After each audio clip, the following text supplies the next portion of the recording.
I've fought with many warriors in my time. Then all of us put together, and they're facing enemies and threats. One. Everything that they sacrifice will be for nothing. Put aside your petty squabbles. If you return.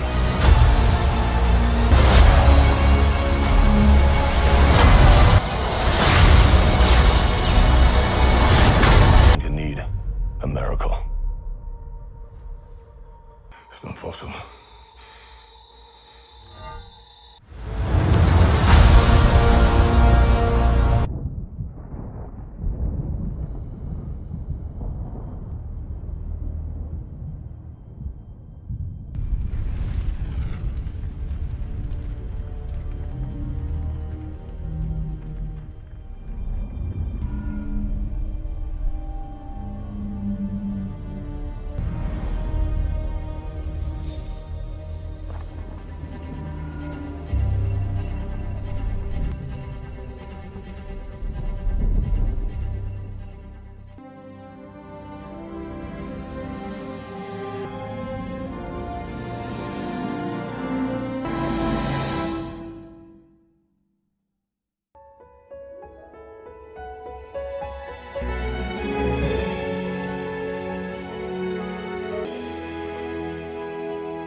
What if Earth's mightiest heroes face the one villain they can't defeat?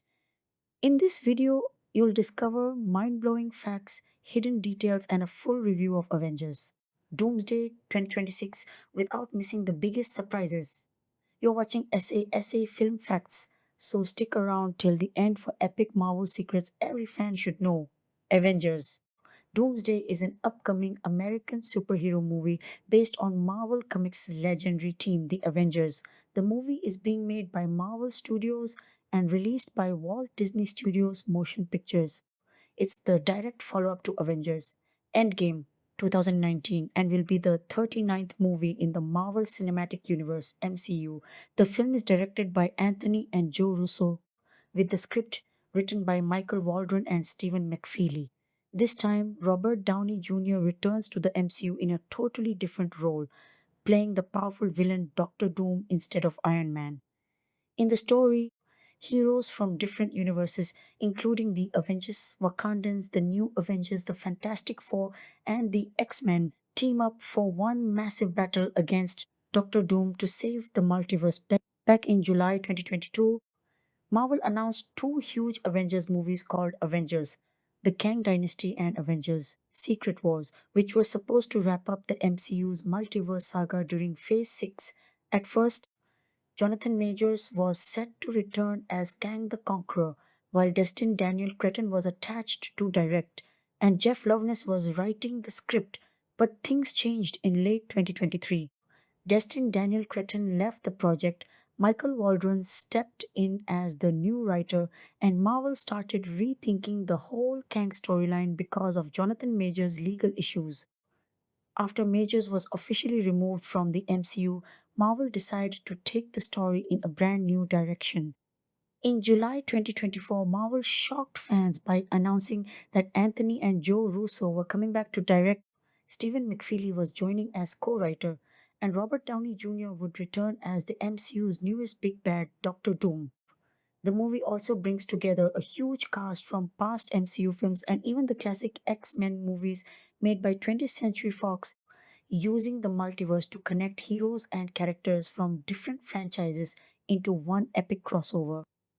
Filming started in April 2025 and wrapped up in September 2025, with most of the production taking place at Pinewood Studios in England, along with additional filming in different locations across England and Bahrain Avengers. Doomsday is set to hit theaters across the United States on December 18, 2026, as one of the biggest movies in MCU Phase 6. After that, the story will continue with Avengers Secret Wars, which is scheduled to be released on December 17, 2027. Together, these two movies are expected to deliver one of the biggest superhero events ever, bringing together fan favorite characters from multiple universes for an unforgettable showdown. Casting Robert Downey Jr. as Victor Von Doom, Dr. Doom Robert Downey Jr.'s casting as Victor Von Doom stands as one of the most audacious and talked about decisions in MCU history. After defining Iron Man and the early phases of the franchise, Downey returns not as a hero but as the formidable antagonist. Directors Anthony and Joe Russo highlighted Doom's complexity, his immense power combined with deep vulnerabilities and intellectual depth. Downey crafted his own backstory for the character, contributing ideas to the costume and delivering lines with a heavily accented voice that emphasizes the Latvian ruler's regal authority. This choice bridges the Infinity Saga directly into the Multiverse Saga. Fans speculate on how Doom's arc will contrast with Tony Stark's, exploring themes of hubris, redemption's limits, and godlike ambition. Production reports suggest extensive practical effects and armor designs that evolve throughout the film, reflecting Doom's mastery of both sorcery and technology. His presence elevates the stakes, positioning him as a multiversal threat capable of challenging heroes from multiple universes.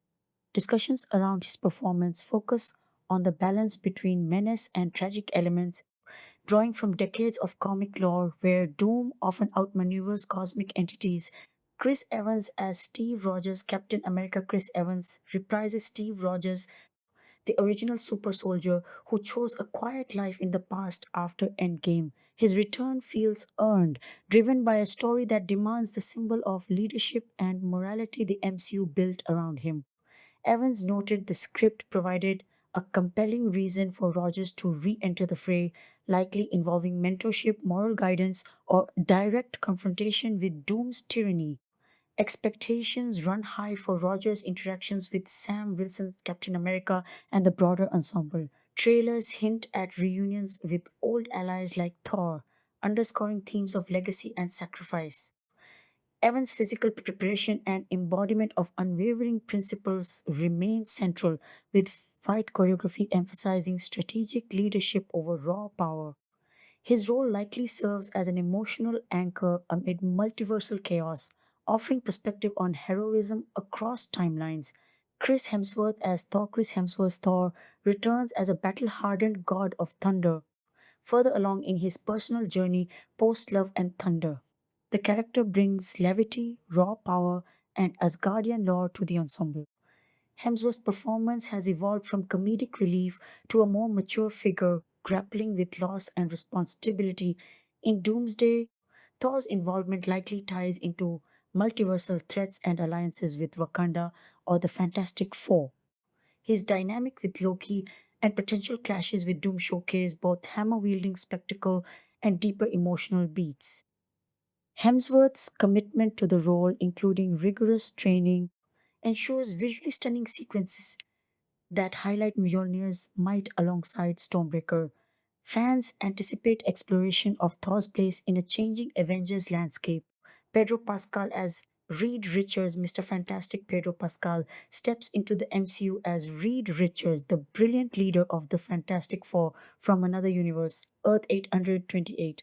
His casting brings star power and dramatic range to the stretchy scientist. Pascal's Reed embodies intellectual curiosity mixed with familial protectiveness, central to the team's dynamics. Expectations center on Reed's scientific ingenuity countering Doom's tech sorcery hybrid. Interactions with his family, Sue, Johnny, and Ben, ground the multiversal story in personal stakes. Pascal's ability to convey wonder and stress under pressure fits Reed's archetype perfectly. Production details suggest innovative VFX for elasticity, balanced with practical sets for team scenes. His leadership style contrasts with Avengers' more combat oriented approach, adding layers to alliance building. Paul Rudd as Scott Lang, Ant Man Paul Rudd returns as Scott Lang, bringing charm, humor, and everyman relatability. Ant Man's size shifting abilities offer unique tactical advantages in large scale battles. Rudd's portrayal maintains the character's wit even amid high stakes, providing breathing room in intense sequences. Scott's family ties, particularly with daughter Cassie, add emotional depth. His role in the new Avengers or as a bridge between teams likely involves heist like strategies against Doom's forces. Rudd's long standing presence ensures continuity while allowing growth in confidence and responsibility. Anthony Mackie as Sam Wilson, Captain America. Anthony Mackie's Sam Wilson carries the Captain America mantle with a focus on modern leadership and aerial combat expertise. His journey from Falcon to Captain America culminates in Doomsday, where he leads or co leads efforts against the multiversal incursion. Mackie's performance emphasizes empathy, strategy, and resilience. Scenes with Bucky Barnes and potential handoffs or collaborations with Steve Rogers highlight legacy themes. His wingsuit action sequences promise high flying spectacle integrated with ground level heroism. Florence Pugh's Yelena Belova brings sharp wit, deadly skills, and sibling like rivalry echoes from the Black Widow legacy. As a key new Avengers member, she adds irreverence and efficiency to operations. Pugh's chemistry with David Harbour's Red Guardian and the team enhances ensemble dynamics. Her arc may explore loyalty, independence, and confronting larger than life threats like Doom. Action choreography leverages her agility and precision. Vanessa Kirby as Sue Storm, Invisible Woman Vanessa Kirby portrays Sue Storm, the powerful matriarch of the Fantastic Four. Her force fields and invisibility provide defensive and stealth capabilities crucial in multiversal conflicts. Kirby's performance balances strengths with emotional intelligence, anchoring the FF family, tension with Reed under pressure, and protective instincts toward her children, including potential Franklin Richards, add depth. Visual effects for her powers promise innovative cinematography. Ebon Mosbachrak as Ben Grimm. The thing Ebon Mosbachrak embodies Ben Grimm, the rock skinned powerhouse whose strength and durability make him a frontline tank. His everyman personality and loyalty to Reed contrast his monstrous appearance. Mosbakra's take emphasizes humor, heart, and resilience. Practical makeup prosthetics combined with VFX create a tactile presence in fights against Doom's forces. His role strengthens team bonds and provides comic relief grounded in genuine emotion. Wyatt Russell as John Walker, US agent Wyatt Russell's John Walker brings morally complex super soldier energy as a new Avengers member. His aggressive style and internal conflicts add tension to group decisions. Russell's portrayal explores redemption or escalation in high pressure scenarios. Dynamic with Bucky and Sam highlights ideological differences within the hero community. Channing Tatum as Remy LeBeau, Gambit Channing Tatum finally delivers a full Gambit performance after teasing in Deadpool and Wolverine. The kinetic energy charging mutant brings flair, charm, and explosive combat. Tatum tones down the accent for dramatic tone while retaining playfulness. His integration with X Men and Avengers showcases cross universe team ups with staff and card based action sequences standing out. Simu Liu as Shang-Chi. Simu Liu's Shang-Chi returns more seasoned, wielding the Ten Rings with mastery. His martial arts prowess and growth in responsibility fit the ensemble's needs.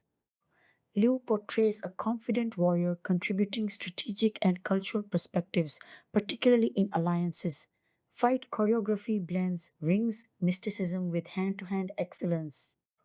Ian McKellen as Eric Lanshier Magneto. Ian McKellen reprises Magneto, the master of magnetism, whose ideological convictions clash and align with the broader threat. His presence bridges Fox X Men legacy. McKellen's gravitas elevates mutant rights themes amid multiversal crisis. Magnetic manipulation VFX promised epic scale in battles. Tom Hiddleston as Loki. Tom Hiddleston's Loki brings mischief, redemption, and Asgardian insight. Drawing from his Disney Plus series, this variant navigates alliances warily. Hiddleston's charm and cunning provide intrigue and magic support against Doom. Sibling dynamics with Thor remain highlights. James Marsden as Scott Summers, Cyclops James Marsden returns as Cyclops, the disciplined X-Men leader with optic blasts. His tactical mind aids coordinated responses. Marsden's portrayal emphasizes leadership burdens and team cohesion across universes. Visor controlled powers deliver precise, powerful action. Patrick Stewart as Charles Xavier, Professor X. Patrick Stewart's Professor X offers telepathic wisdom and moral guidance. His experience fosters unity among divergent groups. Stewart's iconic presence grounds philosophical debates on power and coexistence. Psychic abilities influence key plot turns. Joseph Quinn as Johnny Storm. Human Torch Joseph Quinn plays the hot headed Johnny Storm, bringing fire manipulation and flight. His impulsiveness creates friction and heroism. Quinn's energy injects youthful vigor into the FF and larger team. Fiery sequences complement ensemble battles. Sebastian Stan as Bucky Barnes, Winter Soldier. Sebastian Stan's Bucky serves as de facto new Avengers leader with his cybernetic arm and super soldier skills. History with Steve and Sam adds emotional weight. Stan's nuanced performance explores healing and duty. Combat versatility shines in close quarters fights. David Harbour as Alexei Shostakov, Red Guardian. David Harbour's Red Guardian provides comic muscle and fatherly presence to Yelena. His enhanced strength bolsters the team. Harbour's larger than life charisma balances seriousness with levity. Letitia Wright as Shuri, Black Panther. Letitia Wright's Shuri brings technological genius and Wakandan leadership as Black Panther. Her innovations prove vital against Doom. Wright's portrayal emphasizes intellect and warrior spirit with vibranium tech integration. Louis Pullman as Bob Reynolds' Sentry. Louis Pullman debuts as the immensely powerful Sentry whose void alter ego introduces instability. He represents overwhelming force with risks. Pullman's performance navigates power's duality in critical moments. Kelsey Grammer as Hank McCoy. Beast Kelsey Grammer returns as the brilliant, beastly mutant beast. His intellect and physicality aid research and combat. Grammer's warmth and agility blend science with action effectively. Catherine Newton as Cassie Lang. Catherine Newton reprises Cassie Lang, growing into her role with size shifting potential or support. Family ties with Scott add heart. Danny Ramirez as Joaquin Torres Falcon. Danny Ramirez Falcon brings aerial support and mentorship echoes. His skills complement Sam's Winston Duke as M'Baku Winston Dukes. M'Baku represents Wakandan strength and leadership. His presence bolsters cultural and physical power. Alan Cumming as Kurt Wagner Nightcrawler. Alan Cumming's Nightcrawler offers teleportation and agility with religious and empathetic depth. Makeup improvements allow more fluid performance. Hannah John Carmen as Avastar Ghost. Hannah John Carmen's Ghost provides phasing abilities for infiltration and unique combat. Her arc ties into new Avengers stability. Rebecca Romijn as Raven Darkulme. Mystique Rebecca Romijn's shape-shifting, Mystique at espionage and moral ambiguity. Her alliances shift dynamically. Mabel Cadena as Namora. Mabel Cadena's Namora supports Namor with warrior prowess from Talokan. Tenoch Huerta Mejia as Namor. Tenoch Huerta's Namor brings underwater kingdom might and complex anti-hero villain adjacent motivations into the fold. Additional elements include India Rose Hemsworth as Love Herbi. Potential returns like Tom Holland's Spider-Man, Benedict Cumberbatch's Doctor Strange, and others. The casting creates a tapestry of interconnected histories, powers, and philosophies converging against doom. Each actor's unique contribution through VFX innovation, emotional depth, and action choreography builds a rich ensemble experience. Production at Pinewood Studios and locations like Bahrain are allowed for grand scale realization of these characters' potentials. The Russo brothers' direction ensures character moments shine amid spectacle. Writers Michael Waldron and Stephen McFeely weave personal arcs with epic scope. practical effects, prosthetics, and cutting edge VFX honor legacies while innovating for new audiences. This casting strategy celebrates MCU history, Fox X Men nostalgia, and fresh introductions, promising a culmination worthy of the multiverse saga's ambitions.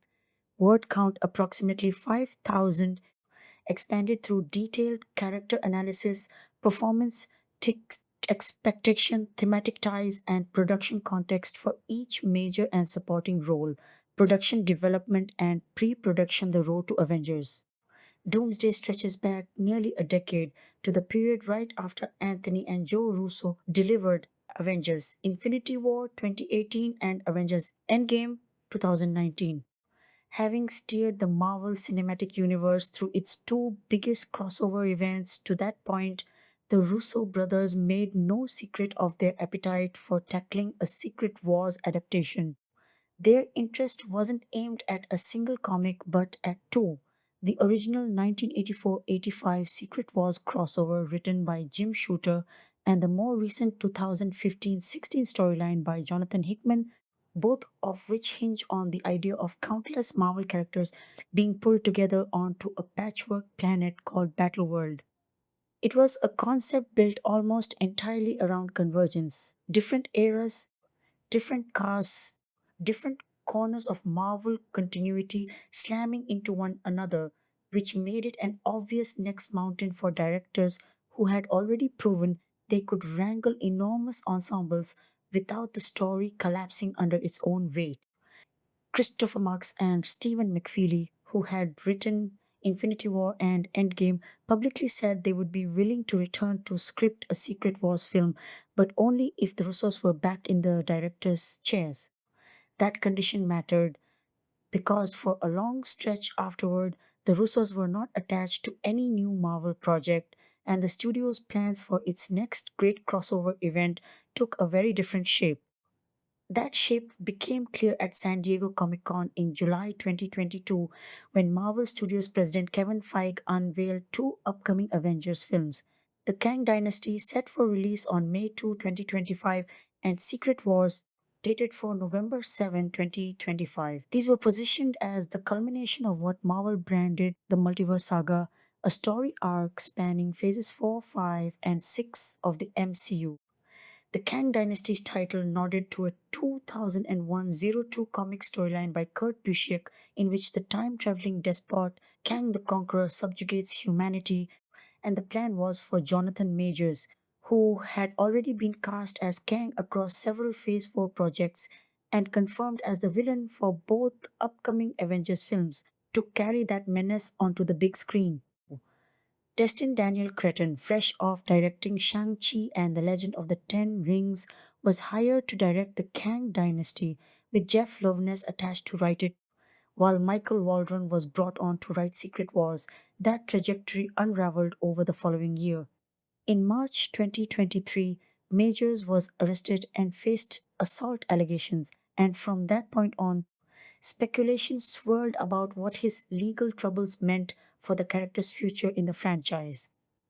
Loveness had exited the project by the time the 2023 Writers Guild of America strike began in May, reportedly because Marvel was already reconsidering its commitment to the Kang storyline. That June, Disney pushed the release dates for both Avengers films back: The Kang Dynasty to May 1, 2026, and Secret Wars to May 7, 2027, a delay attributed in part to the strike disrupting the script's development. By November 2023, Cretton had stepped down as director altogether, and Waldron took over rewriting duties on the script. The following month brought the story's most consequential turn. After Majors was found guilty of harassment and reckless assault in the third degree, Disney and Marvel Studios fired him. Internally, the studio had already begun referring to the project as Avengers 5, a sign that the Kang centric branding was being quietly phased out even before the firing. By February 2024, both Avengers 5 and Secret Wars were undergoing rewrites intended to shrink Kang's role dramatically or remove him from the narrative entirely. With the villain problem unresolved and no director in place, Marvel spent early to mid 2024 searching for a new creative direction. Sean Levy, who had just steered Deadpool and Wolverine 2024 through production, became the studio's top choice to direct Avengers 5 by mid March. Those scheduling conflicts with his other commitments complicated that possibility. At the same time, the studio pursued an entirely different kind of solution to the villain gap. By May 2024, Marvel had approached Robert Downey Jr., the actor who had defined Tony Stark Iron Man across the Infinity Saga, phases 1 through 3, about returning to the MCU, this time not as a hero but as the new central antagonist, Victor Von Doom, Doctor Doom. Downey made clear that he would only sign on if the Russo brothers came back to direct. The pieces started falling into place after McFeely pitched the Russ an idea for the two films that reignited their enthusiasm. By mid July 2024, the brothers were in early talks to direct both projects, and their involvement was confirmed publicly at Comic Con at the end of that month. It was there that Marvel revealed Avengers 5 had a new title, Avengers Doomsday, and that Downey would appear as Doctor Doom in both it and Secret Wars. The Russos were producing through their own company, AGBO, and McFeely joined as a co writer on both scripts, working alongside Waldron.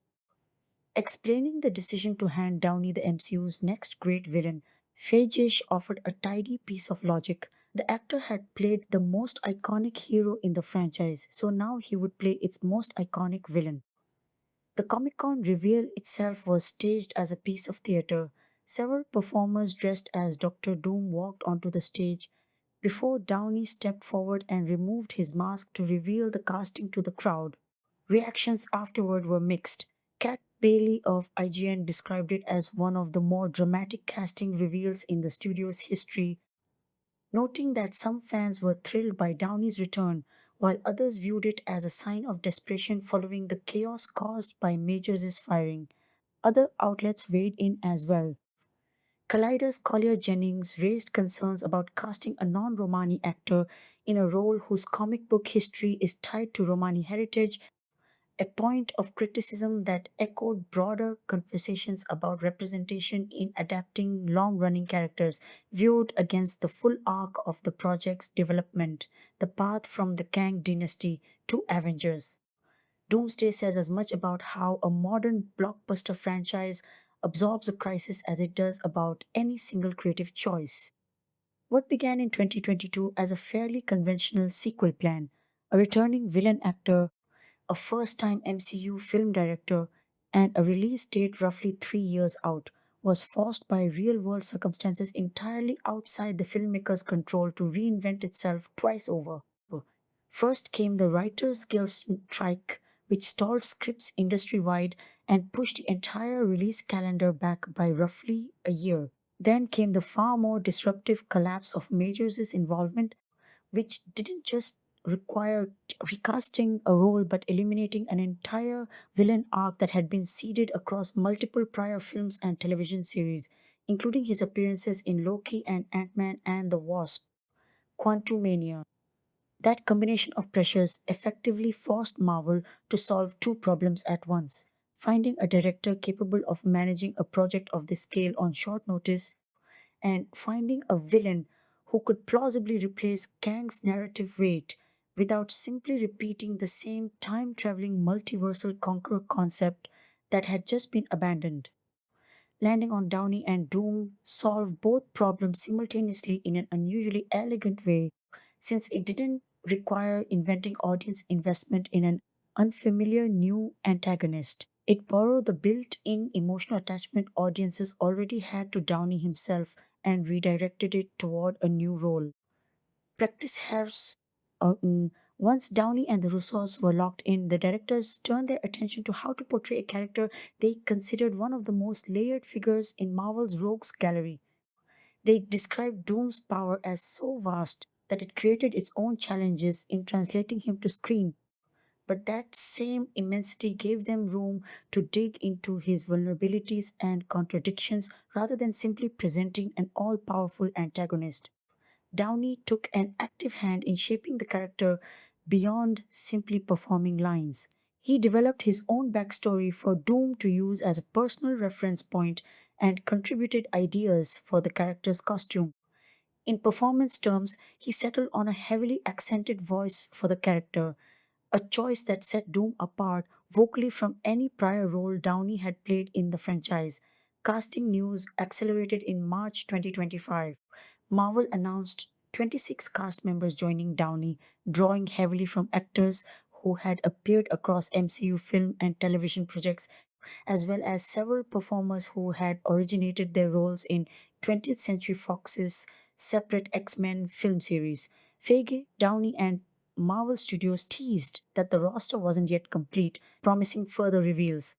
Structurally, the film was designed around heroes from three distinct universes converging to face Doom: the Avengers, Wakandans, and New Avengers of Earth 16, the core MCU timeline, the Fantastic Four of Earth 8828, and a version of the X Men originating from a separate universe altogether.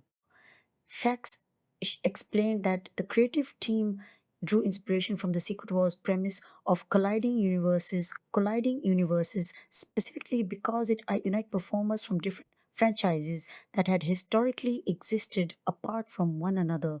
The Fox X-Men actors and the MCU regulars occupying the same frame for the first time. Among the film's most closely watched pieces of casting was the return of Chris Evans as Steve Rogers. Rogers' story had been given what was widely regarded as a definitive ending at the close of Endgame, because Practice Helps Me Improve, in which the character traveled back to the 1940s to live out a life with Peggy Carter rather than continuing as an active hero in the present timeline. Evans had said in the years since that he would only return to the role if a truly compelling reason presented itself. He ultimately concluded that Doomsday's story provided exactly that kind of justification, describing a genuine narrative need for Rogers within it. The Russos, for their part, felt that if they were going to bring Evans back at all, the only honest way to do it was to meaningfully continue his story rather than simply wheel him out for a cameo appearance. Joe Russo noted that the story they had built for the two films gave both Downey and Evans substantial, integral roles rather than treating either as a novelty. The ensemble assembled around Downey and Evans was enormous, spanning multiple hero teams and generations of Marvel casting. Chris Hemsworth returned as Thor, the Asgardian god of thunder and founding Avenger. Pedro Pascal, Vanessa Kirby, Ebon Moss-Backrack, and Joseph Quinn rounded out the Fantastic Four as Reed Richards, Mr. Fantastic, Sue Storm, Invisible Woman, Ben Grimm the Thing, and Johnny Storm Human Torch, respectively. Paul Rudd returned as Scott Lang Ant-Man and Anthony Mackie as Sam Wilson, the current Captain America. Florence Pugh appeared as Yelena Belova, part of the new Avengers lineup that also included Wyatt Russell as John Walker, US agent, Sebastian Stan as Bucky Barnes, Winter Soldier, described as the de facto leader of that group, David Harbour as Alexei Shostakov, Red Guardian, Louis Pullman as Bob Reynolds, Sentry, Hannah John Kamen as Ava Star, Ghost, and Danny Ramirez as Joaquin Torres, Falcon. The Wakandan contingent brought back Letitia Wright as Shuri Black Panther and Winston Duke as Ming of Wakanda, alongside the Talokanil characters Namor, Tenok, Huerta, Mejia, Namora, Mabel Cadena, and Atuma Alex Livinali. Simu Liu returned as Shu Shang-Chi, a character Liu said had visibly matured since his introduction in Shang-Chi and the Legend of the Ten Rings 2021. Older, more self-assured, and more settled into his responsibilities. Representing the X-Men side of the story were several actors reprising roles first played in Fox's franchise. Ian McKellen as Eric Lensher, Magneto, James Marsden as Scott Summers, Cyclops, Patrick Stewart as Charles Xavier, Professor X, Kelsey Grammer as Hank McCoy, Beast, Alan Cumming as Kurt Wagner, Nightcrawler, and Rebecca Romijn as Raven, Darkholm, Mystique. Tom Hiddleston also returned as Loki, the Asgardian god of mischief and Thor's adopted brother. Cummings spoke about the practical improvements in bringing Nightcrawler back to screen. The character's elaborate blue skinned, tattooed makeup, which had taken 4.5 to 5 hours to apply during production on X2 2003, because each tattoo had to be painted on individually by hand, was reduced to roughly 90 minutes for Doomsday thanks to improved techniques. He described the experience of playing the character again as personally healing, a contrast to what he called a miserable time working on X2 2 decades earlier. Additional performers were confirmed to be reprising past MCU roles, including India Rose Hemsworth as Thor's adopted daughter Love and Catherine Newton as Cassie Lang, Scott Lang's daughter, returning after Ant-Man and the Wasp: Quantumania. Also expected back were Benedict Cumberbatch as Dr. Stephen Strange, Haley Atwell as Peggy Carter, Jeremy Renner as Clint Barton Hawkeye, and Tom Holland as Peter Parker Spider Man, though sourcing on some of these specific reprisals carried caveats about verification. Whether Ryan Reynolds would reprise his role as Wade Wilson Deadpool remained genuinely unsettled, with conflicting reports circulating in the trade press. Reynolds' own social media activity around the question only fueled further speculation without resolving it one way or the other. Wesley Holloway was also cast in a role that was not disclosed publicly. Taken together, the cast list represents one of the largest ensembles ever assembled for a single Marvel Studios production, rivaling or exceeding the scale of Infinity War and Endgame in terms of the sheer number of named characters sharing screen time. What makes the roster particularly unusual, though, isn't just its size but its lineage. Rather than being built entirely from actors who had grown up together within the MCU over the preceding decade and a half, a significant portion of the cast originates from a completely separate cinematic universe that Marvel Studios did not control until Disney's acquisition of 20th Century Fox closed in 2019. Actors like Stuart McKellen, Marsden, Romy, Kramer, and Cumming built their versions of these characters across a run of X Men films stretching back to 2000 under different directors, different studio leadership, and an entirely separate visual and tonal language from the one Marvel Studios established starting with Iron Man in 2008. Bringing those two lineages into direct contact on screen, rather than simply rebooting the X Men from scratch with new actors, an option Marvel Studios could easily have chosen instead, was itself a significant creative and logistical undertaking, one that required legal, contractual, and scheduling coordination well beyond what a typical MCU ensemble film demands. The scale of that undertaking is part of why Feige repeatedly framed the film's premise, heroes converging from separate universes, not merely as a plot device, but as the practical mechanism that made this specific cast possible in the first place.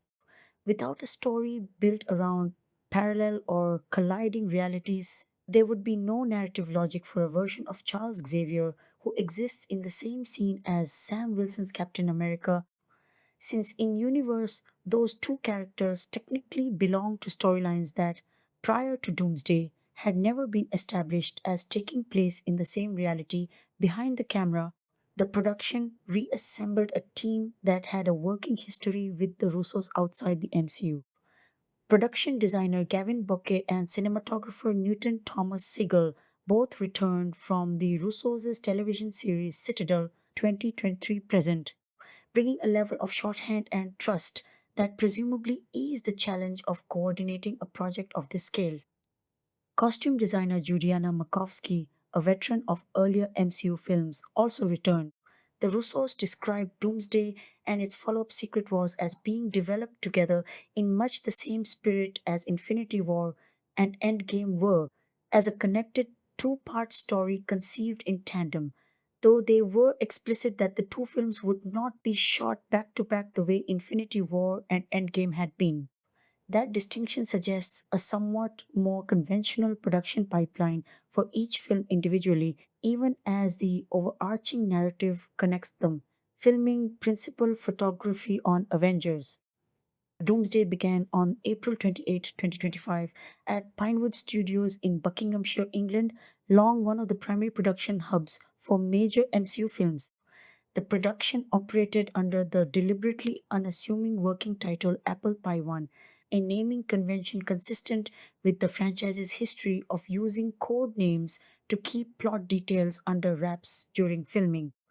Just weeks into shooting, in May 2025, Disney announced it was delaying the film's release date from May 1, 2026, the date set the previous year, to December 18, 2026, giving the production additional time to complete filming and post production without being squeezed by an earlier deadline.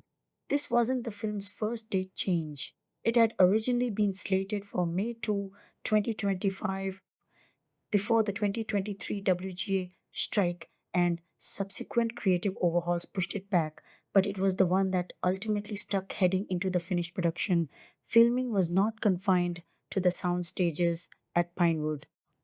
Location work was underway in Bahrain by the end of May 2025, adding an international dimension to the shoot.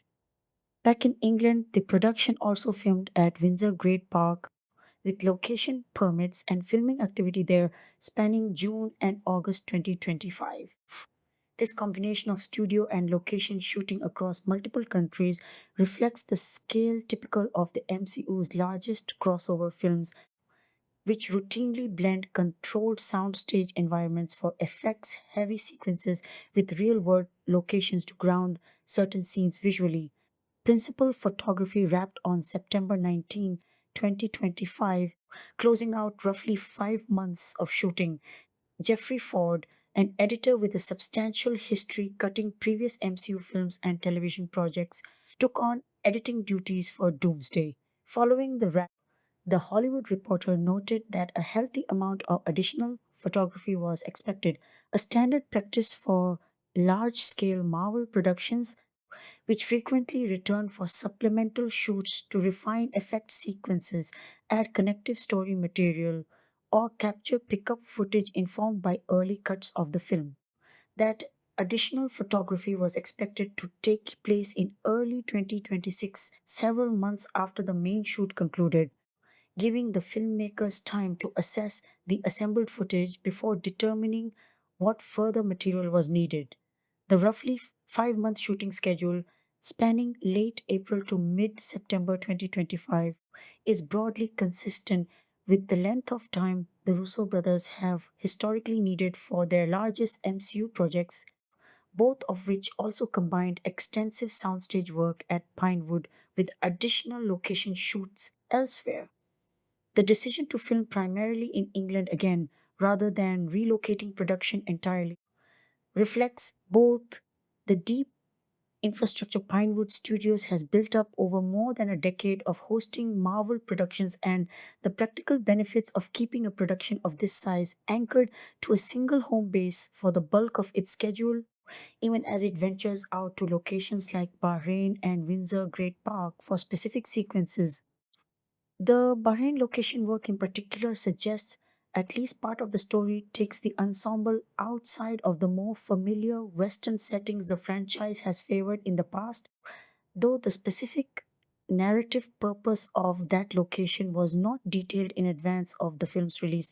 Post production with editing underway under Jeffrey Ford following the September 2025 wrap, the film moved into the extended post production phase, typical of a tentpole crossover of this scale, one that needed to weave together practical performances shot across multiple countries with the visual effects work required to realistically merge characters, settings, and power sets from three distinct fictional universes: the core Avengers continuity, the Fantastic Four's Earth 828, and the separate universe housing this incarnation of the X-Men. Part of that post production window included the anticipated additional photography flagged by the Hollywood Reporter shortly after the initial wrap, expected to occur in early 2026.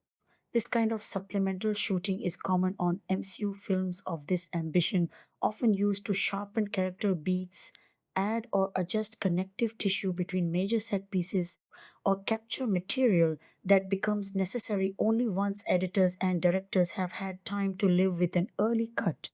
Alongside the additional photography, the production continued layering in the visual effects central to a story built around interdimensional convergence. work that, by its nature, tends to occupy much of the back half of a blockbuster's post production calendar. Marketing materials that emerged during this period offered glimpses of how the post production work was shaping the finished film. Concept art of Downey's Doctor Doom was shown publicly at Disney's Merchandise Expo in China in September 2025, alongside a light show built around the character and featuring the logos of the Avengers, X-Men, and Fantastic Four side by side, a visual shorthand for the film's core premise of colliding franchises. That same event featured a recreation of a page from the 2015 Secret Wars comic series depicting Doom pulling the skeleton out of Thanos' body, a striking and rather grim piece of imagery that nodded to the comic book roots the filmmakers were drawing from, even as the film's own plot charted a different course. By December 2025, the film's evolving cast presentation was on display again at Disney's Giornate di Cinema Sorrento event in Italy, where the announced actors were organized by team affiliation: the Fantastic Four, the X-Men, the New Avengers, Sam Wilson's Herrick Avengers, which grouped together Shang-Chi, Falcon, Ant-Man, and Warriors comprising Shuri, M'Baku, and Namor.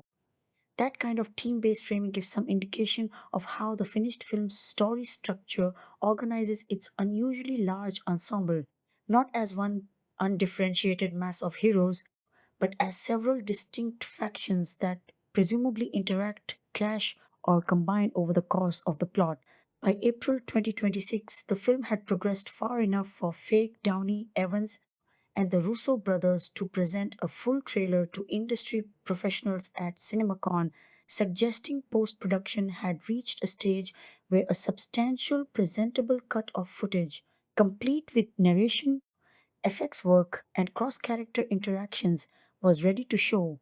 That trailer included narrated warnings from Doom about a looming multiversal threat, an image of Rogers wielding Mjolnir, and numerous glimpses of characters from different franchises interacting on screen, all indications that the editing and effects teams had, by that point, assembled footage sophisticated enough to sell the scale of the crossover convincingly to a room of exhibitors and press.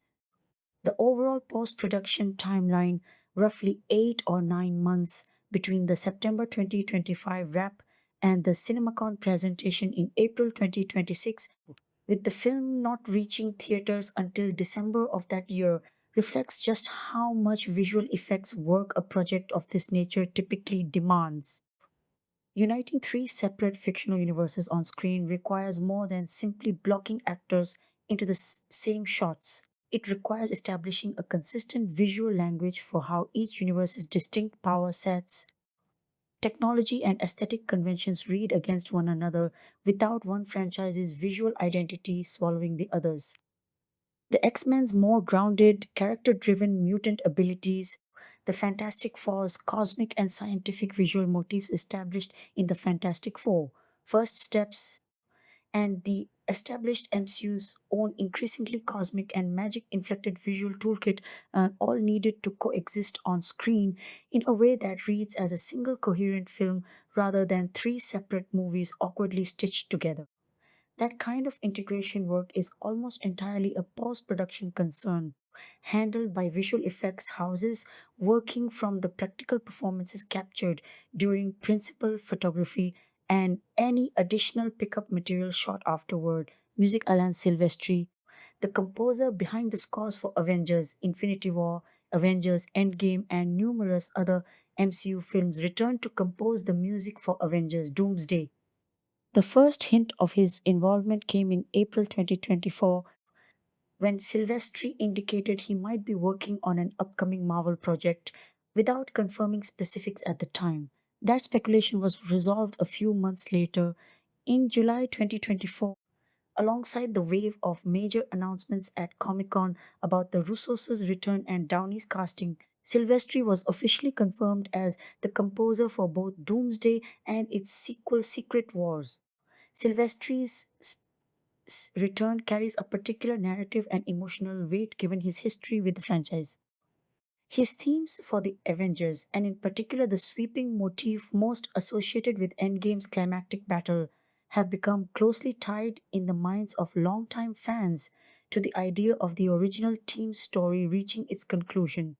His music played a symbolic role even outside the film itself. During the March 2025 cast announcement livestream, in which a growing line of directors' chairs bearing cast members' names was revealed one by one over nearly 5.5 hours. The broadcast closed with an appearance by Downey and a rendition of Sylvester's signature Avengers theme, using the music as a way of formally welcoming Downey, and by extension, this new chapter of the story back into the fold that Sylvester's earlier scores had helped define, having the same composer bridge Infinity War Endgame, and now Doomsday and Secret Wars gives Marvel's two biggest crossover eras a shared musical identity, letting the score carry some of the emotional continuity between the Infinity Saga climax and this new multiverse saga conclusion, even as the on screen cast and villain have changed dramatically. Beyond the practical continuity it offers, Sylvester's return also functions as a kind of reassurance built into the marketing itself. For a production defined by so much turnover and uncertainty behind the scenes, a fired lead villain actor, two abandoned scripts, a director search, and multiple release date changes, hearing a familiar established musical voice return alongside familiar faces like Downey and Evans sends a signal to longtime audiences that whatever changed on the way to Doomsday's final form, the emotional through line connecting it back to the Infinity Saga era remains intact. That instinct to lean on Silvestri's established musical identity mirrors the same underlying strategy driving much of the film's broader marketing campaign, using deeply familiar elements, whether a returning composer, a returning star, or a returning character, to anchor a project defined by unprecedented scale and genuine narrative risk race theatrical Avengers. Doomsday is scheduled for release in the United States on December 18, 2026. Its path to that date was anything but straightforward. The film was originally slated for May 2, 2025, as announced back at the 2022 Comic Con panel that first revealed the project, then still known as the Kang Dynasty. That date was pushed to May 1, 2026, a change driven in part by the 2023 Writers Guild of America strike disrupting script development during a period when the project was also being creatively overhauled following Jonathan Majors' firing. A second and final delay came in May 2025, shortly after filming began, when Disney moved the release to its current December 18, 2026 date to give the production more breathing room to finish. The film is positioned as part of Phase 6 of the MCU, continuing the studio's ongoing multiverse saga toward its planned conclusion. The road to theaters has included an unusually elaborate marketing rollout, one that Marvel and Disney appear to have treated as an extension of the production and post production process itself rather than a separate afterthought. The first major marketing beat came via the cast announcement livestream in March 2025, timed to coincide with the start of production.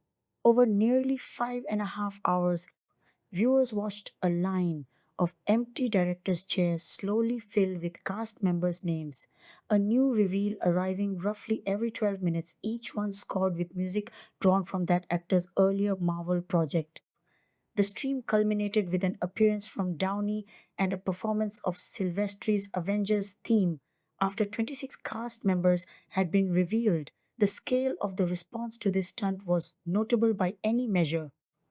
Around 100,000 people watched concurrently on YouTube, and the audience grew hour over hour rather than tapering off, an unusual pattern that made it the most viewed cross platform live stream stunt of its kind.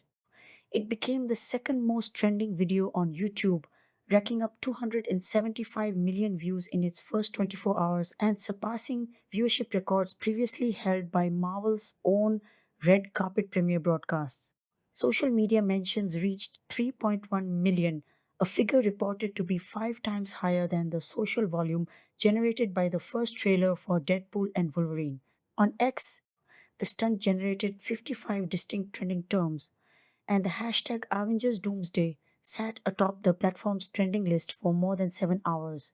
Each new chair reveal spawned its own wave of internet memes. Commentary on the stunt was largely positive, if sometimes bemused.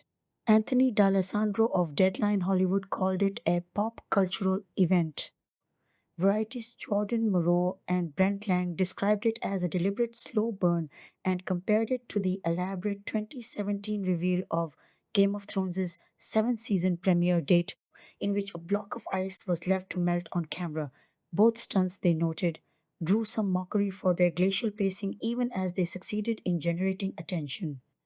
Austin Goslin of Polygon, despite expressing some concern about how enormous the cast list was becoming, called the live stream agonizingly slow but exceedingly fun and admitted to enjoying the process of refreshing the stream and watching social reactions roll in alongside each reveal.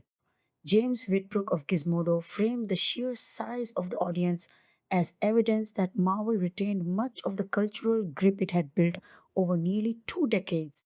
The Russo brothers and Paul Rudd, who plays Scott Lang Ant-Man, appeared at Destination D23 in August 2025 to introduce footage from the film to fans directly.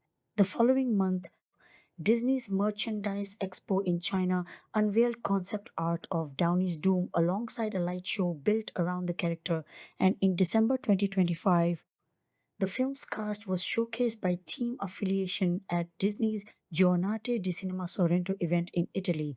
Marvel and the Russos escalated the marketing rollout further in the lead up to the film's release.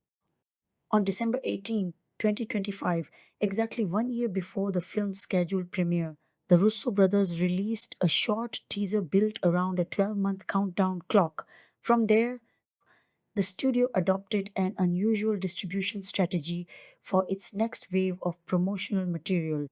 4 separate short teasers were shown exclusively during the first 4 weeks of theatrical screenings of Disney's Avatar, Fire and Ash, beginning with that film's release on December 19, 2025, and staggered weekly after that.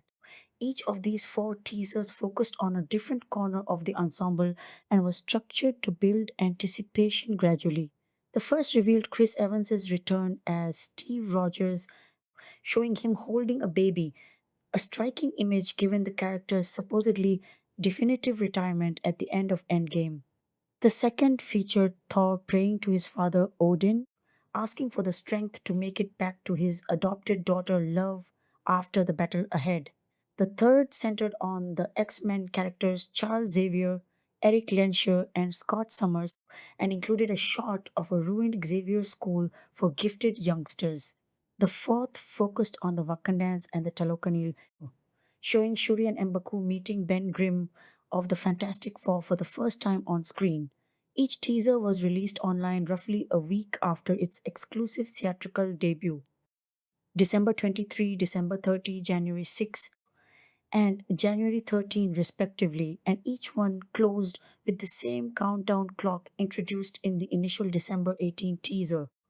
Critics and commentators who watched the rollout unfold noted a consistent, serious, and somber tone running through all 4 teasers, along with a recurring focus on children and legacy, a thematic thread that continued directly from the post credits scene of The Fantastic Four, First Steps 2025, which centers on the character Franklin Richards.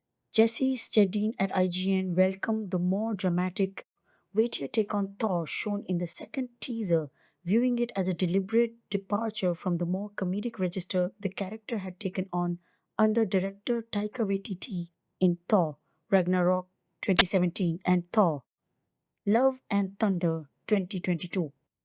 Gizmodo's James Whitbrook was struck by the fourth teaser's glimpse of a Fantastic Four member interacting directly with other established MCU characters for the first time, given how closely those Wakandan and Talokanal figures are tied to the Fantastic Four's comic book origins.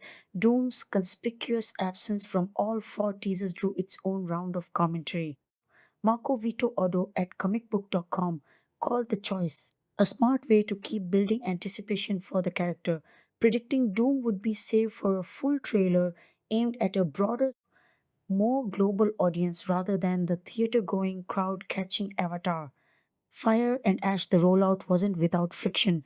All four teasers leaked online ahead of their planned release dates, a fact that frustrated some commentators covering the promotional campaign. Germain Lucier at Gizmodo felt the studio had fumbled the rollout because of the leaks, expressing disappointment with the initial countdown teaser specifically because news of the Evans reveal had already leaked before its intended debut. He argued that the leaks undercut Marvel's evident goal of generating a huge, spontaneous in theater reaction to Evans's return, and observed that Marvel fans weren't accustomed to major news breaking first through bootlegged clips of uncertain origin rather than official channels. The Hollywood Reporter's Boris Kitt and Aaron Couch offered a more charitable read, describing the approach as a genuinely novel rollout designed to encourage devoted fans to see Fire and Ash multiple times in theaters just to catch each new teaser as it appeared. Jeremy Mathai at Film agreed the strategy was unusual and had generated real online discussion, though he noted some of that conversation reflected feelings of being unhyped by teasers that leaned so heavily into a somber mood. As each teaser arrived, critical assessment of the campaign's escalating quality became something of a running storyline in its own right. After the third teaser's release, comicbook.com's Chris Agar called it the strongest of the four so far, pointing to a deliberate escalation in tone, from Rogers shown at peace to Thor bracing for battle to Cyclops firing an optic blast into the sky in visible rage. Kyle Anderson of Nerdist likewise felt each teaser topped the one before it in quality and excitement, and Sandy Schaefer at Film described the fourth and final teaser as Marvel saving its best material for last. Not everyone agreed with that trajectory, though. Whitbrook found the fourth teaser comparatively muted next to the previous three, which had leaned on more familiar, established heavy hitter characters. Stedin offered a broader read on the whole campaign's design, suggesting the emphasis on Marvel's earliest and most beloved leads rather than characters introduced after Endgame signaled a deliberate effort to win back casual viewers who had drifted away from the franchise once Evans and Downey originally departed. Taken together, the four teasers accumulated 1.2 billion online views within 3 days of the final one going live. Aaron Couch of The Hollywood Report called that figure a massive sum, especially notable given the material wasn't tied to any single broadcast event the way a Super Bowl trailer might be. Combined, the four teasers outperformed the viewership of any single Marvel trailer on TikTok, where the tally reached 103 million views. Each teaser individually generated on average 188% more social volume than a typical Marvel trailer, and the campaign as a whole produced 16 distinct trending terms on X. Couch reported that Marvel had anticipated the leaks and treated the theatrical exclusivity requirement, which meant coordinating with theater chains around the world, as a direct continuation of the cast reveal live stream stunt from the previous year. Despite the leaks, Couch concluded the viewership numbers indicated fan enthusiasm hadn't been dampened, calling the overall experiment a success. The Russo brothers, for their part, insisted each teaser was carrying genuine narrative information rather than functioning as conventional marketing, describing them instead as stories and clues. Lucier, while still critical of aspects of the rollout and what he saw as needlessly cryptic commentary from the Russos, ultimately conceded that the strategy was working, noting that audiences were actively discussing the film a full 11 months ahead of its release.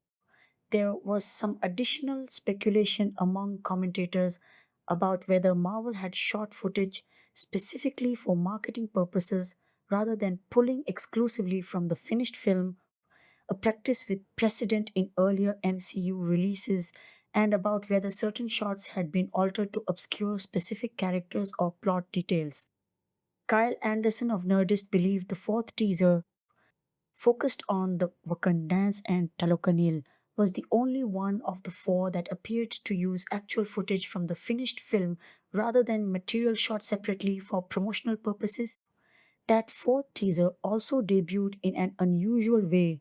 It premiered via a live stream on Marvel's YouTube channel that then transitioned directly into a live stream of the countdown clock itself, continuing a format the cast reveal live stream had first established the previous year.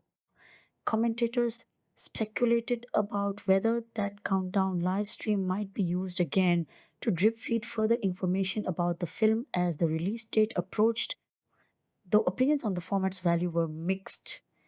Lucier, in particular, felt the live stream version of the countdown was redundant since the same clock already appeared at the end of every teaser, regardless. The marketing campaign reached another major milestone in April 2026 when Faye Downey Evans and the Russo brothers appeared together at CinemaCon and showed industry attendees a full trailer, the first extended look that finally explicitly revealed Downey's take on Doctor Doom to a wide audience after months of teasers that had deliberately withheld the character.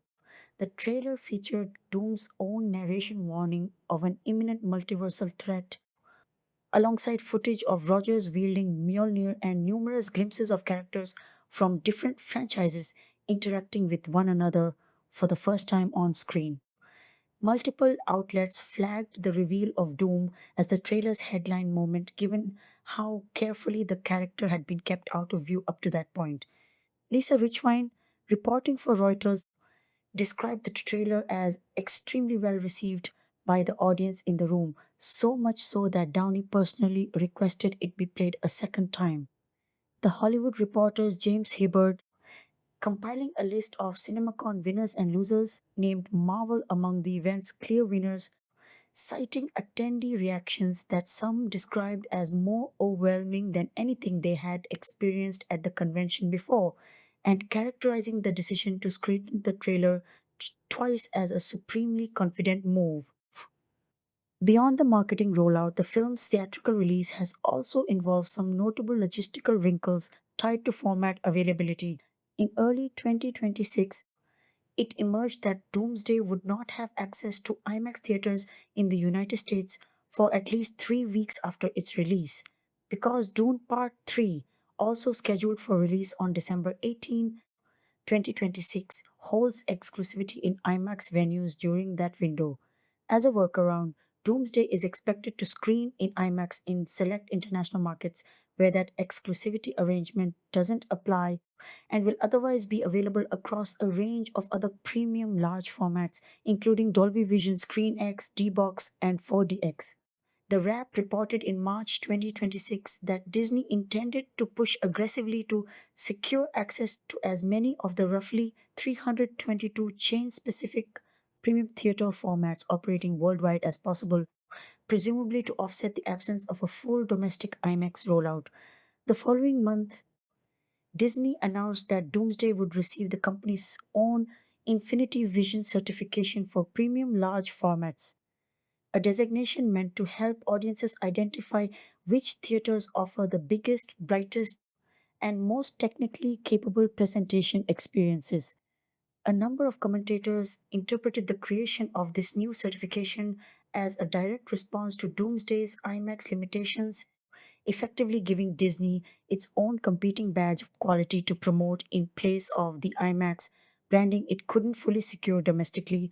Early box office tracking reported by Rebecca Rubin at Variety in March 2026 was described as strong, with some predictions floating the idea that Doomsday could end up as 2026's highest grossing film worldwide. Rubin and colleague Jordan Moreau contextualized that optimism against a somewhat uneven recent stretch for Marvel Studios at the box office, noting that the studio's best recent results had come specifically from Avengers style ensemble crossovers such as Spider Man, No Way Home 2021, and Deadpool and Wolverine, both of which leaned heavily on nostalgia and unexpected character reunions in ways that echo Doomsday's own approach. They also noted that theatrical exhibitors were especially enthusiastic about the film given the record breaking run Endgame had in theaters, and floated the possibility that the shared December 18 release date between Doomsday and Dune Part 3 could produce one of the largest combined box office weekends in history, rather than the two films simply cannibalizing each other's audiences. Looking beyond Doomsday itself, a direct sequel, Avengers Secret Wars, is scheduled for release on December 17, 2027, continuing the two-part structure the Russos described earlier in development. That film is also being written by Waldron and McFeely and directed by the Russo brothers, and it is intended to bring both Phase 6 and the broader multiverse saga to their conclusion. Home medias of the period covered by available reporting: Avengers Doomsday had not yet reached its December 18, 2026 theatrical release date, meaning no home media release, whether digital, physical disc, or streaming availability on Disney Plus, had been scheduled or detailed publicly. Marvel and Disney's typical pattern for major theatrical releases has been to hold films exclusively in theaters for a period of months before making them available for purchase or rental digitally, followed later by a physical release and eventual arrival on Disney Plus. And there is no indication in current reporting that Doomsday is expected to deviate meaningfully from that established rollout pattern. Specific dates, special features, or bonus content plans for a home media release will presumably be announced closer to or following the film's theatrical run. For context, recent MCU tentpoles have generally moved from theatrical release to premium digital availability within roughly 2 to 3 months, followed by a physical 4K Ultra HD and Blu ray release a few weeks after that, and an eventual Disney Plus streaming debut some months further out, though exact windows have varied release to release depending on theatrical performance and the studio's broader release calendar in a given year. Given Doomsday's December 18, 2026 theatrical date and its direct narrative connection to Secret Wars, which follows almost exactly a year later on December 17, 2027, it seems perhaps reasonably likely that Disney will Doomsday's home media and streaming rollout to run its course in time for audiences to revisit or catch up with the film before its sequel arrives in theaters, much as the studio has sequenced other directly connected two-part releases in the past. None of that, however, had been confirmed publicly as of the information available at the time of writing, and any specific plans should be treated as informed expectation rather than announced fact until Disney makes a formal statement. Reception box office because Avengers Doomsday has not yet had its theatrical release, which remains scheduled for December 18, 2026. No actual box office results exist at this stage. All available figures amount to pre release tracking and industry speculation rather than confirmed grosses. That said, the tracking data available so far points toward considerable optimism within the industry. Variety's Rebecca Rubin reported in March 2026 that early box office tracking for the film was strong and that some in the industry were already predicting it could finish as the highest grossing film of 2026 globally, a notable claim to make many months ahead of release and one that reflects sheer scale of anticipation the marketing campaign had generated by that point. That optimism is tempered somewhat by an acknowledgement of Marvel Studios' recent box office track record, which Rubin and Jordan Moreau characterized as rocky in the years following the pandemic era box office disruptions and shifting theatrical habits. Even so, they pointed out that the studio's clearest recent successes had come specifically from films built around large scale crossovers and nostalgia driven reunions. Spider Man, No Way Home, and Deadpool and Wolverine being the two most obvious examples.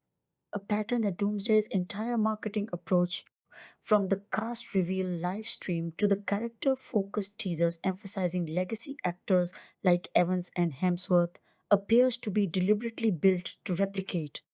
Theatrical exhibitors were reported to be particularly enthusiastic about the film, given how Endgame's theatrical run had set records years earlier, suggesting a belief within the exhibition industry that Doomsday could approach similar territory if audience turnout matched the marketing buzz.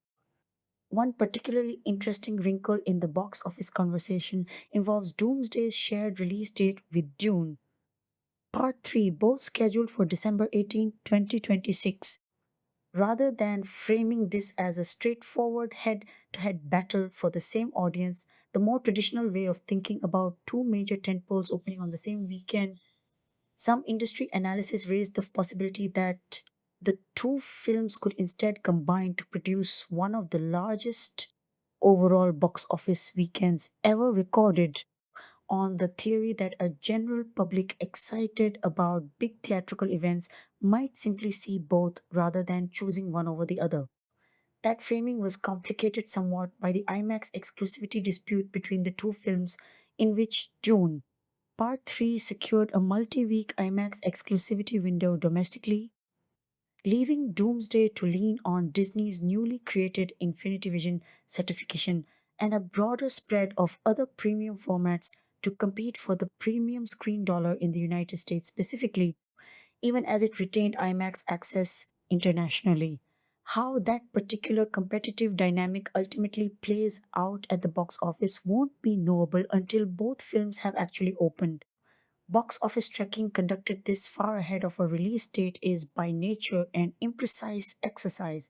Analysts typically build such projections from a blend of pre sale data where it exists, social media sentiment analysis, comparisons against the historical performance of similar past releases, and surveys measuring audience awareness and stated purchase intent. These figures routinely shift, sometimes considerably, as a release date draws nearer and as a fuller marketing campaign reaches audiences. The bullish tracking numbers reported in March 2026 then are best understood as an early directional signal of anticipation rather than a dependable forecast of the film's eventual performance. Given how unusually large and sustained Doomsday's promotional campaign had already become by that point, it would not be surprising if tracking estimates continued to climb as the December 2026 release date approaches.